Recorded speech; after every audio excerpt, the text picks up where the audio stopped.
All systems go. Top 10 underrated Survivor winners, Part 2. Ready for liftoff. Launching in 5, 4, 3, 2, 1.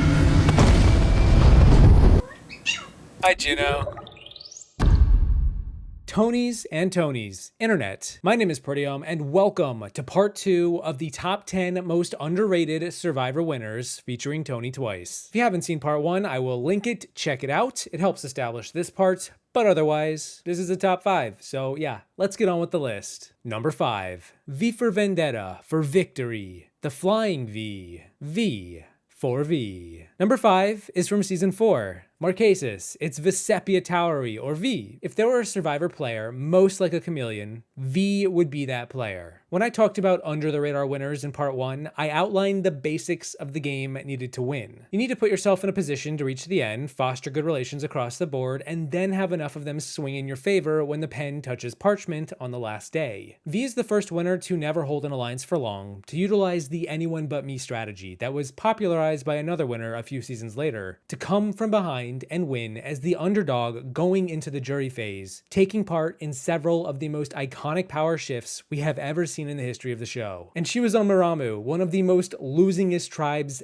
ever. In fact, the original Maramu players collectively have the lowest total win percentage in challenges in all of Survivor. That is where V found herself in the early game, voting against Cleopatra, or Sarah, in the first vote. Yet V was adaptable. She joined Rob and Sarah in the second vote to seize control of the tribe. Her alliance of Rob, Sean, and Sarah took down the first major alpha male in the pre-merge with Hunter as she gassed Hunter up, made him look like such a threat to Rob and Sean. There was no question. Hunter had to be blindsided. Come the swap, V does what she needs to remain in the middle, pushing Rob and Sean ahead of her on the swap tribe. V was in no danger of leaving, and she knew it, and she was playing as perfectly as necessary. She wanted to help force a 4-4 tie with Gabe, but Gabe was, well, he was Gabe. Come the merge, she joined the Road to Alliance as their number 5. Believe it or not, she actually continued to play the middle and swing from power to power. She had fostered strong enough relations with the Road to Majority to have them promise her top 5 if she stuck with them. She voted out Boston Rob, and then was the swing vote at the final 9, the last person to be convinced to swap from Road to back to join Kathy and Sean. Sean and Kathy made a great play by stoking the flame of Nalia and Pascal flipping, but it was also V who needed to be flipped too. And yeah, this is kind of an underreported story in Marquesas, but V was the last person to join. Part of the reason we don't see V really flipping Nalia or Pascal is because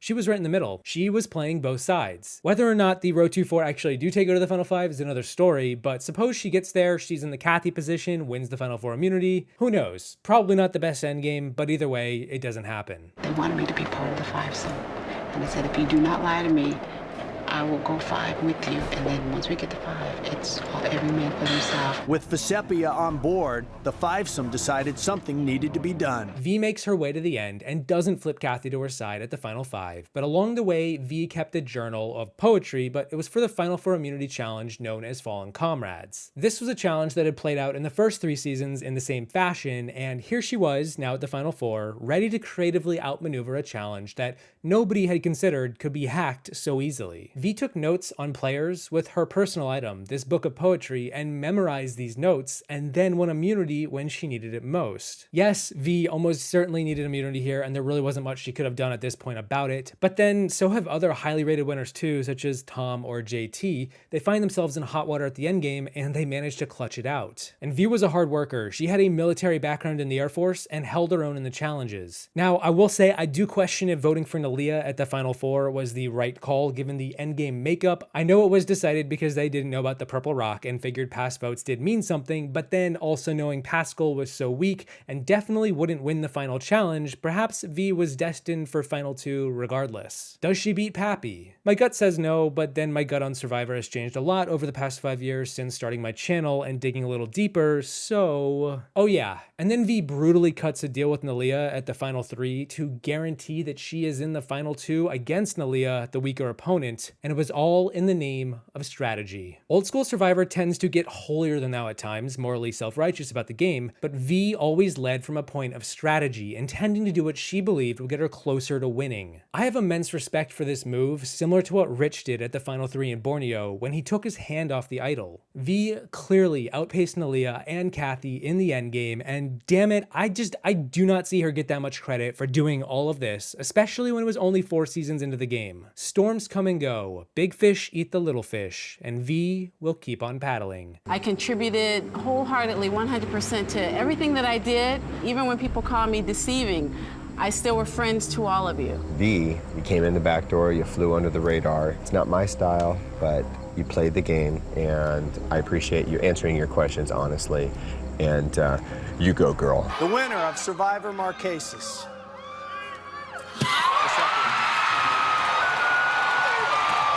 Number 4. I'm taking no prisoners. I'm going hard in the paint today, so buckle up. Call it recency bias. Call it me planting my flag early before the conversation begins to level out. Call it wrong. Number 4 is Erika Casupanan from Survivor 41. Now hold on. I know some of you are thinking I'm crazy. I've lost my marble. She's not underrated. She's deservedly wherever she should be because Xander was robbed or she didn't do much. Well, she did beat him 7-0 in jury votes. And by the way, I like Xander. That's not a dig at Xander. It's just the truth. But how did that happen? Erika was barely shown in the pre-merge, then was exiled at the merge with the Hourglass, then was toward the bottom of the Majority Alliance for the early merge, and then almost got beat by Ricard at the very end. How do you justify her being rated higher? Well, you start by digging deeper. I came to realize both during the season and after that Erika had a much bigger presence than what we saw. For example, in the pre-merge, when we saw Deshawn trying to throw the challenge to blindside Erika, what we didn't see was that he was actually trying to blindside Sydney. And this comes directly from Deshawn. Deshawn admitted this post-season, but the story wanted to put Erika in more peril than she was in. I mean, think about it. She's the winner. She doesn't go to tribal for half the season. They gotta give her something. Erika was really close to Heather from the very beginning, the most important duo of the season, and they weren't even acknowledged until the final 10. And it's something as simple and as bizarre as that just makes me realize this season doesn't give her any credence. There's just no way that Erika could be anything other than underrated. Erika wasn't at all in much trouble in the pre-merge, and when she smashed the Hourglass at the merge, nobody held it against her or was upset at her. They were upset at Jeff. The Yase 3 of Tiffany, Evie, and Xander were all in trouble. Erika was just going to be gobbled up in the Majority Alliance because all of her closest allies were there. While the initial Hourglass split did put her and Heather in an unfavorable position, there are so many shifting parts to this merge between a fractured Yase and Luvu that because the Yase are targeted right after, I wouldn't be surprised if, out of this group, we lose Tiffany or Xander here first in a split vote. And I mean, that's actually what we saw happen when the votes were split between Evie and Sydney, and then when Tiffany and Evie were picked off next anyway. Based on all the different viewpoints I've heard post-season, because of this split at the merge, which, to be fair, wouldn't have existed without the Hourglass anyway, but if the Hourglass didn't exist, I would bet you that Erika isn't going home here. Now, on the flip side, Erika was in trouble at the final 10 split vote. Ricard personally told me that Erika was going home there if she did not win immunity, but she did win immunity, and props to her for that. She won it when she needed to most. When Tom and JT and even Tony can do it, I give all of them props. Same thing goes for V or Mike. It is absolutely a skill to win those challenges. Plus, she was planting seeds for what was about to come after the double tribal. At the final 8, a new alliance was formed to seize control, first being seen between herself and Xander at the top of the episode. Erika had a really good relationship with Ricard, and of course they pulled in Heather too, and now suddenly, alongside Xander's extra vote, things are getting interesting. Erika planned the split vote between Shan and Liana in the event that Shan played her idol, because Erika was Shan's biggest threat, and Erika knew if that idol got played, guess who goes home then? So Erika splits the vote alongside Heather and Xander to guarantee that she's safe. At the final 6, she also saves Deshawn over Danni because she had a much stronger bond with Deshawn, felt like he was easier to beat at the end, and could work with him more than Danni going forward. And you know what?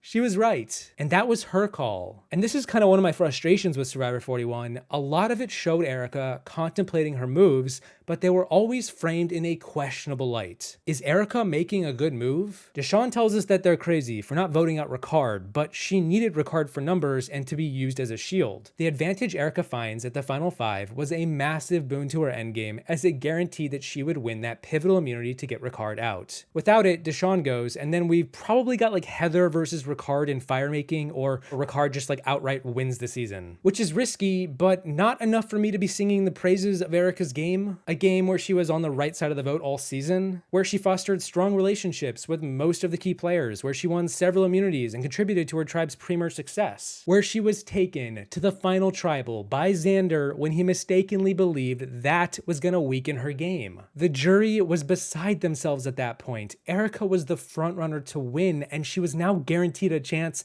to utilize her communication skills in front of the jury. Erika did a great job with the jury. She knew how to be a public speaker, and she showed it. She even swayed Nasir to vote for her, which doesn't always happen in Survivor. Erika won with 7 of 8 jury votes. She was resilient. She played a way better game than the editing of the season would have you know, and it's bizarre how much was left on the cutting room floor. Her time in the spotlight was relegated to the intern position, just as she talked about yet again. And like clockwork, the audience and analysts had to dig a little deeper to appreciate the under-edited and soon-to-be underrated winner that deserved a little more. Somebody who's that quiet all the time is a little bit sus. And I know she's a really smart girl. Her Survivor IQ is high, even though she tries to make it seem like it's low. I want to get rid of Erika. I feel like she's probably one of the smarter players in the game. Me and Deshawn could choose to keep Sheehan in the game or make a bigger move of voting out Erika, which I would rather do.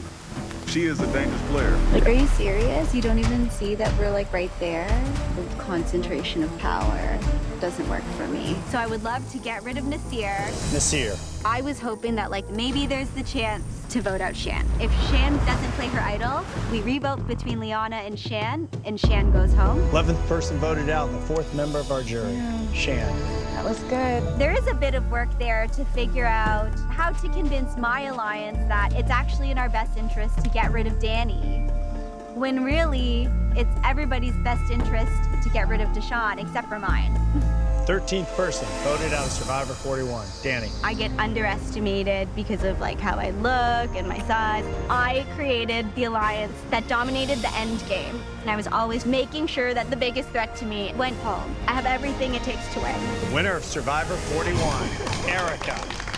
All the rest are yours as well. Number 3. This is going to be an interesting contrast. The previous 2 winners were under the radar, whereas number 3 didn't really do that too much. Number 3 is Tommy Sheehan from season 39, Island of the Idols. And I think there is a small contingent of online superfans who do acknowledge Tommy played a great game, kind of reminiscent of the old school days, where he never found an idol, never found an advantage, never won immunity, and was even taken to the final tribal through the fire-making twist, and was the first person to have that done to them and go on to win. A very social game overall, where it's almost entirely about the bonds that you've formed and how you work them in your favor to keep you in a good spot from start to finish. I have Tommy at number 3 because he played one of the best one-time only games in Survivor, and for how good he was, I think more often people tend to rate him lower, maybe in the middle or even lower, if they just remember how much they didn't like his season. Tommy's game understandably gets overshadowed by the major controversy, and then likely also by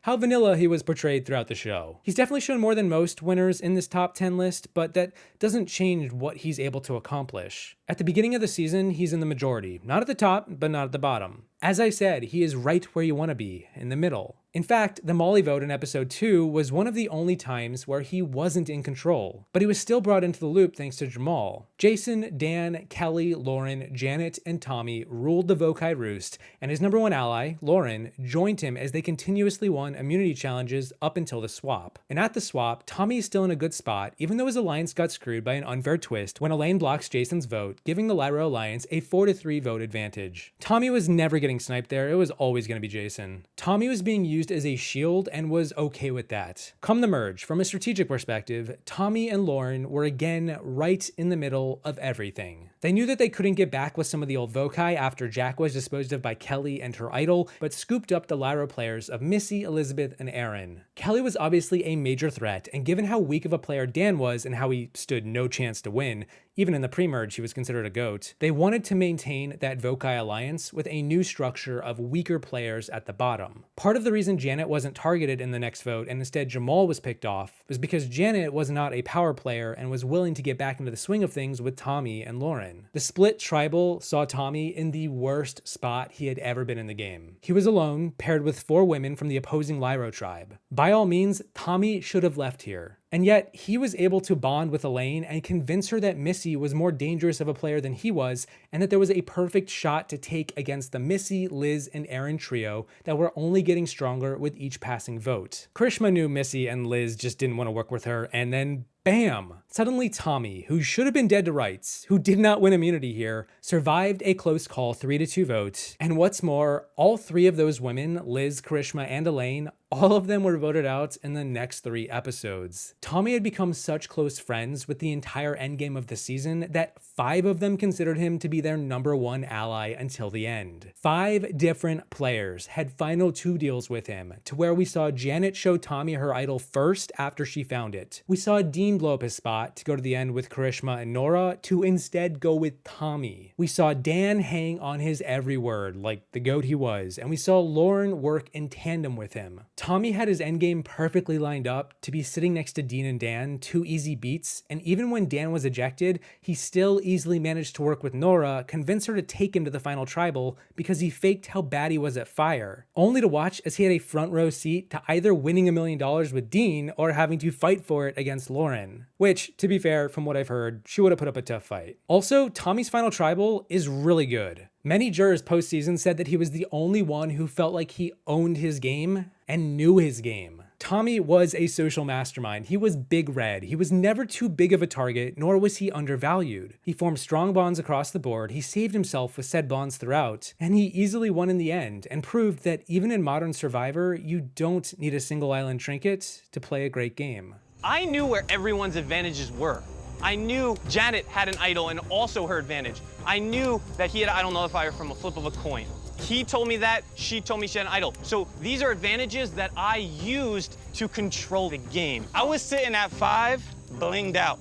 Necklace on, idol nullifier, legacy advantage, hidden immunity idol. With a necklace or without a necklace, was anybody going to vote him out? No. I made alliances, I crossed lines, I didn't need an immunity necklace, and I still made big moves, and I got here. And I think that is what Survivor is all about. The winner of Survivor, Tommy.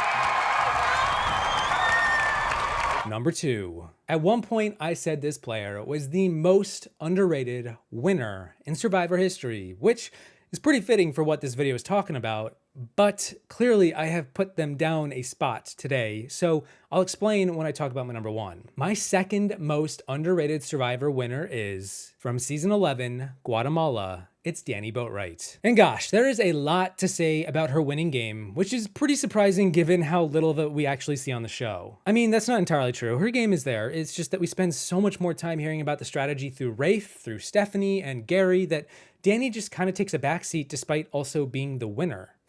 Funny how that works. Danni is the stealthiest stealth bomber in all of Survivor. As she put it herself, she didn't just fly under the radar, she beat the radar, which I think is kind of the same thing, or maybe I just don't understand how actual radars work, but either way, it sounds kind of cool, and it's kind of true. Danni has talked about how she hid her strategy from the producers because she didn't always trust them to have her best interest in mind when they talked to other players, which is definitely true and a very legitimate aspect of the game that just doesn't get acknowledged enough. Winning over Jeff Probst and the producers is definitely not a bad thing, and getting on their bad side, well, Godspeed. Enjoy your invisible edits. So let's recap Danni's game for anyone who missed it or just don't remember it, which is probably most of us. In a tribe of 9, she was in a majority alliance with Brandon, Bobby John, Brooke, and Blake. Basically anyone whose name started with a B. But then the swap happened and Danni found herself up in numbers 4-3. Pretty good for a swap. The problem was that Brooke was voted out at the previous Swap Tribal Council, which tipped her off to the original alliance being in trouble. So she ended up leveraging Blake to gain 2 new allies in Gary and Amy. This is where we also saw Brian's amusing bait Blake strategy, definitely made for some fun TV. Danny went from having a solid 4 to a solid 5. Blake would be expendable, followed by Brian from Gary's tribe. Danny and Gary became the 2 figureheads for this agreement, and the only thing stopping them from making it work in their favor for the rest of the season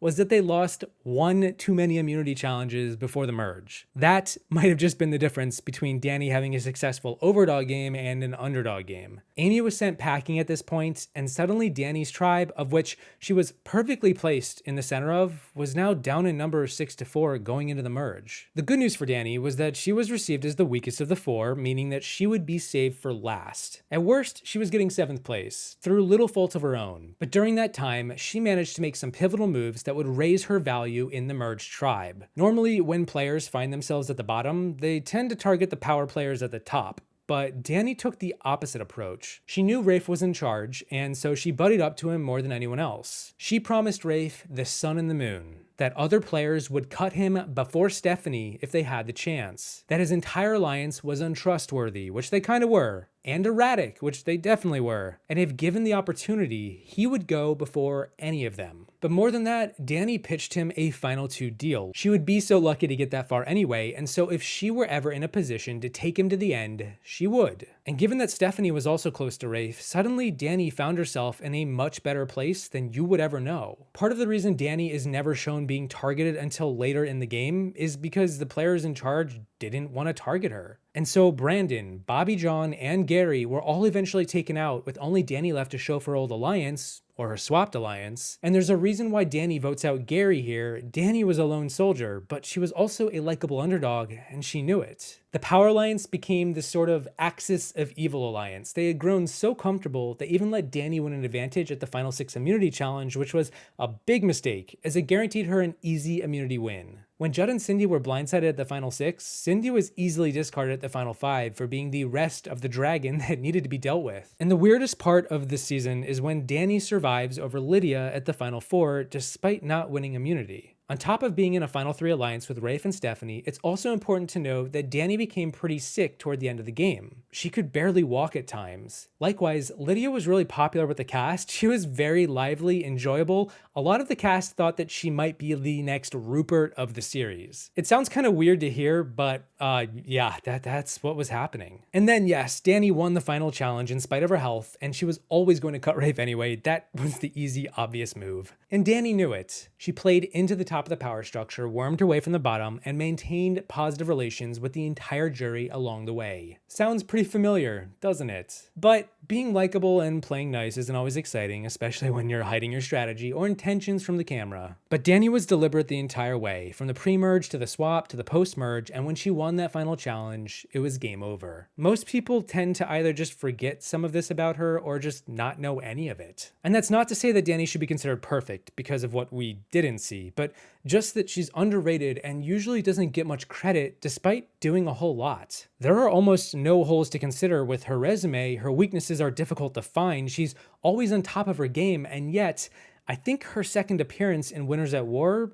did her no favors. If anything, Winners at War might make her even more underrated now that newer fans are even more befuddled after her poor showing. Danny and I are like really similar. She's a cool chick. I've got to look at who's in control of the game and play up to it. You just have to keep trying until you find something that works, because I'm not going to go home. You know, I don't think you can trust anybody in this game, so that's why you always have to stay on your toes and why you don't want to leave anybody with an opportunity to really talk. You told me the producers hated you. I didn't give them a lot of what questions they were asking. I just kind of gave them the ho-hum answer because I felt like some of the questions I was being asked, I could kind of figure out what was going on in the game. So I was very careful what I said. You didn't even want the producers to know how you were playing the game? Yeah. So no, you played it super close to the vest. I'm so competitive, and I wanted to win so badly that I was really guarded in some of the things that I would say because I just wanted to protect my game. I didn't fly under the radar, I beat the radar. The winner of Survivor Guatemala. But then I look at who I have at number 1, and I think the same description can apply. not about winners at war. So let's finally talk about them. After all this time, after all these words, my number one most underrated Survivor winner. Is it Tony? Is it Sandra? Is it Chris Underwood? Nope. Nope. And come on. Is it Bob? It's not Bob. My number one spot goes to, from season 2, the Australian Outback. Yup. It's Tina Wesson. Unlike Richard's first game in Borneo, Tina's game in season 2 is potentially even more groundbreaking, potentially the most of any winner, but is oftentimes overlooked because of how the season was stitched together. Borneo was a unique, one-of-a-kind season where half the cast didn't even want to consider the concept of playing a game, and so those that did were rewarded. Well, sorta. There was a considerable amount of disdain across the country toward the Tagi Alliance of Borneo for how they swindled the other players and manipulated the show to their benefit. It went against what the public perceived the show to be. Sounds kind of funny now after 40 seasons, but you know, that's history for you. Going into season 2, Tina wanted to be just as good of a player as Richard, who was also going to be able to be well received by the public. The problem is that, you know, oftentimes in order to excel or win at Survivor, you need to perform nefarious deeds given only, one person can win. Quite a pickle we find ourselves in. Much of the Australian Outback season tries to gloss over some of the gameplay, instead focusing on the wildlife and the adventure. But make no mistake, Tina and others were playing hard constantly every day, and if you rewatch the season, you will notice the game beneath the surface start to pop up in the cracks. Take for example, at the beginning of the game, Tina was in a 5-person alliance out of 8 alongside Jerry, Amber, Mitchell, and Colby, and the locus of power flowed through the younger players. Mitchell, the guy who created the alliance, was also close with Jerry and Amber, and then Colby was in there too, followed by Tina. After they took out Kel for being an outsider, and then Marilyn for just not being in the alliance, in episode 3, the first power shift in Survivor happened against a formalized group. Tina saw the writing on the wall. They still had 2 more episodes before the merge, and if Keith, the last remaining outsider, was voted out that night, then Tina was surely close behind him. She was the oldest woman of the alliance, she would need to win the next 2 immunities, or she was toast. So what does she do? She pulled in Keith, and then approached Mitchell to change the vote. But he didn't want to budge. This was his alliance, he was safe, why change the status quo? So she approached Colby and hyped up challenge strength, that Keith was physically stronger than Mitchell, who was pretty weak, and discussed having control of the tribe and the numbers. On the way to tribal council, a plan was hatched to vote out Mitchell due to him having passed votes against him, breaking the tie. And we don't see any of this in the episode because of when it happens. A new rule gets created, in fact, because of it. They're no longer allowed to strategize on the way to tribal council, and that's what happened. Mitchell was voted out in a tiebreaker, and for the rest of the season, Tina was in control. You're pulled with loyalty, you're pulled with self-survival, you're pulled with team survival, and it boils down to you. You're gonna have to be the one to make the decision. This was not my original intended vote. However, on the way here to Tribal Council, a new scheme was developed. So in the spirit of the Olympics, let the games begin. But also consider that in the pre-merge, because past votes were a huge deal in breaking ties, at the episode 2 reward challenge, the one where they had to jump off a cliff, Tina asked Kimmy about the first vote of the season, and Kimmy told her that Deb, the first boot, voted for Jeff Varner. Tina stored this piece of information away to potentially be used later on. It's an absolutely brilliant and creative idea. Use the enemy against themselves. Kimmy, on the first reward challenge, they asked who Deb voted for, and Kimmy said Jeff. So they know that I have a vote against me.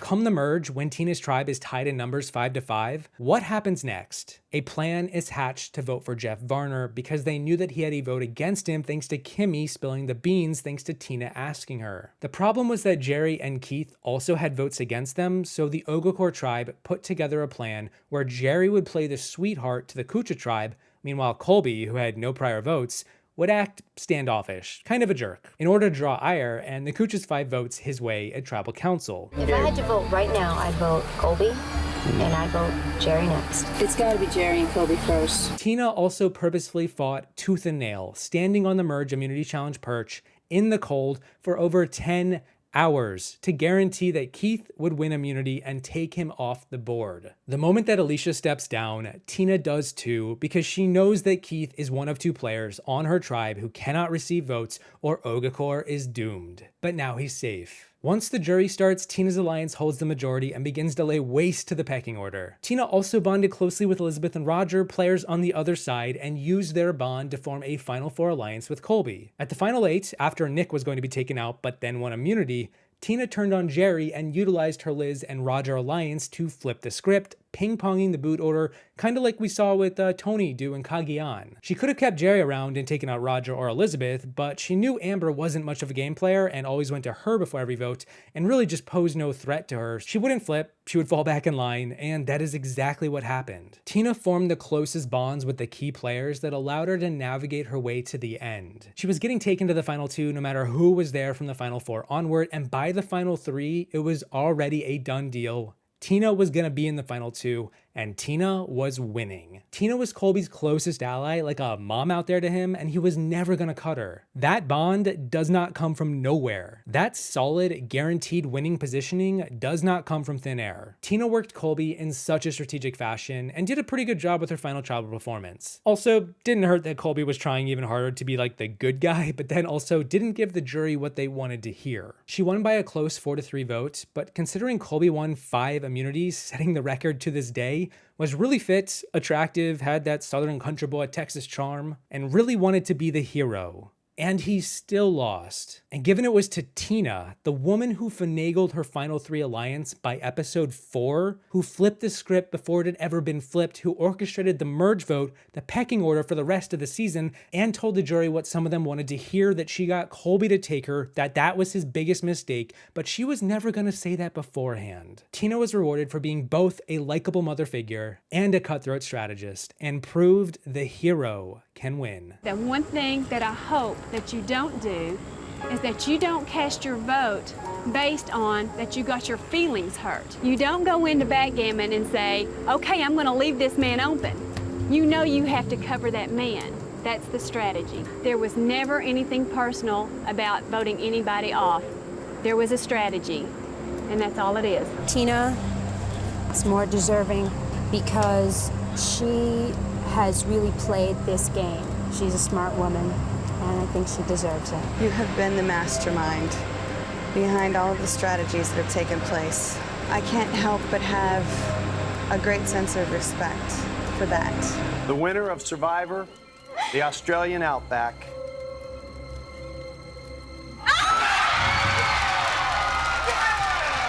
But like, who cares about all that? I mean, what did she really do? What did any of these winners really do? For what it's worth, I did almost include winners such as Michelle, Adam, Wendell on this list, but ultimately these are my top 10 underrated Survivor winners thus far. Whew! Did I miss anything? Over-evaluate something? Heaven forbid, underrate someone? It's all a slow shifting pendulum of merit that never ceases. Who would you say, from your perspective, are underrated winners? Again, a huge thank you to my patrons for just being awesome. Straight up, thank you for supporting me at every tier. And thank you all for watching. I hope you enjoyed this some 10,000 words on this topic. Don't forget to carry these winners' torches on your way out, and I will see you in the next one. Once I write like a 15,000 word rant on why Tony is actually the most underrated of all. Woo! Top 0, baby! There are certain things that I would do to make myself seem smaller. So I would go to tribal council and I would purposely make my body language smaller because women are told, oh, take up more space. And I'm like, I'm going to do the opposite. And if you actually look at photos of me at a regular tribal council versus the final tribal council, I then switch my body language to be more masculine. And the way I'm sitting, I look the same as the 2 boys beside me. Or I would change the way that I spoke so that I had less authority when I was at camp, or would do my hair in a certain way so I looked more juvenile. So it was kind of like, I think I was always me, but then I was always trying to present in a less threatening way. Top 5, baby. Top 5, baby. Yeah!